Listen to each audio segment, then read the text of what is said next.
कार्तिक कथा अध्याय 24वां। चैनल पे नए हैं तो कार्तिक कथा सुनने के लिए चैनल को सब्सक्राइब करें। प्रेम से बोले हर हर महादेव। लक्ष्मी नारायण की जय। राधे राधे। कृष्णा कृष्णा। पृथु बोले, कृष्णावेणी के तट से शिव और विष्णु के गणों ने वैश्य के शरीर से कलहा निकाली।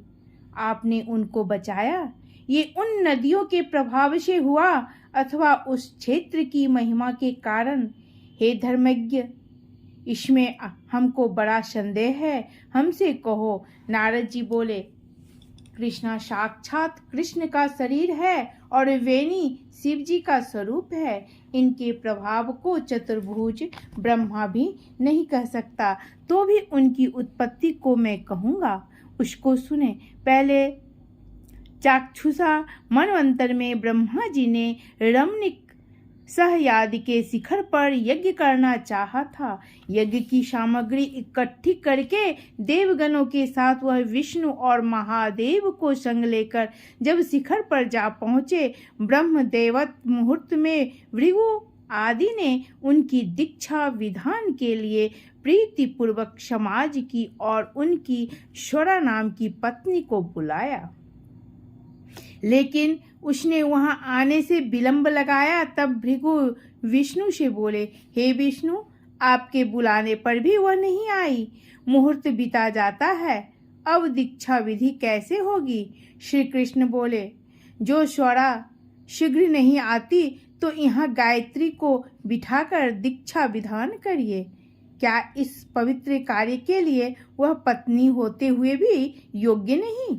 नारद जी बोले, रुद्र ने विष्णु को दक्षिणा भाग में बैठाकर दीक्षा विधि प्रारंभ करा दी गई। जितनी देर में मुनीश्वरों ने दीक्षा विधि पूरी की, इतने समय में यज्ञ स्थल पर स्वरा आ गई और गायत्री को ब्रह्मा के संग दीक्षा की हुई देखकर सौतपने के ईर्ष्या भाव से क्रोध कर बोली, जहाँ अपूज्यों का पूजन होता है, जो पूज्यों का पूजन नहीं होता है, वहाँ दुर्भिक्ष, मरण और भव्य ये तीन फल होते हैं। और दक्षिण भाग में जो वह मेरे आसन पर बैठी है, वह अदृश्य और गुप्त रूप वाणी नदी हो गई है। और हे कृष्ण, मेरे आसन पर मुझसे छोटी को तुमने बैठा दिया, जो तुम भी जड़कर बनकर नदी होगे।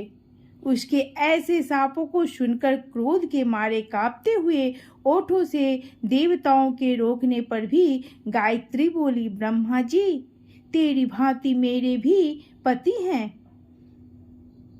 तैने मुझे वृथा शाप दिया, इससे तू भी नदी हो। नारद जी बोले, फिर बीच विष्णु सब देवता हाहाकार कर दंडवत करके स्वरा से प्रार्थना करने लगे, हे देवी, अब जो हम ब्रह्म आदि सब देवों को तुमने शाप दिया, जिससे हम सब जड़भूत नदी बन जाएंगे, ये तीनों लोक नष्ट हो जाएंगे। ये शाप तुमने बिना विचारे दे दिया, अतः इन्हें लौटाना चाहिए। स्वरा बोली, हे देवताओं, तुमने यज्ञ के प्रारंभ में गणेश जी का पूजन नहीं किया था, इससे मेरे क्रोध से ये विघ्न निसंदेह पैदा हुआ। मेरा यह वचन निश्चय है, झूठा नहीं है। इससे अपने अंशों से जड़ भूत होकर तुम सब नदी हो और हम दोनों सौत भी अपने अंशों से नदियां बन पश्चिम की तरह बहेंगी। नारद जी बोले, स्वरा के ऐसे वचनों को सुनकर ब्रह्मा, विष्णु और शिव ये सब जड़भूत होकर अपने अपने अंशों से नदी हो गए। विष्णु कृष्णा नदी, शिव वेणी और ब्रह्मा कुकु नदी हुए। अन्य देवता भी अपने अपने अंशों को जड़ करके सहचल की शिखरों से नदी होकर अलग अलग बहने लगे। पूर्व वाहिनी नदियां देवताओं से तथा पश्चिम वाहिनी हजारों नदियां देवताओं से तथा पश्चिमी वाहिनी हजारों नदियां उनकी स्त्रियों के अंशों से उत्पन्न हुई। गायत्री और स्वरा पश्चिमी वाहिनी नदियां सावित्री नाम से प्रसिद्ध हुई। ब्रह्मा जी ने उस यज्ञ में विष्णु और शिव इन दोनों की स्थापना की जो महाबल और अतिबल नामक देवता हुए।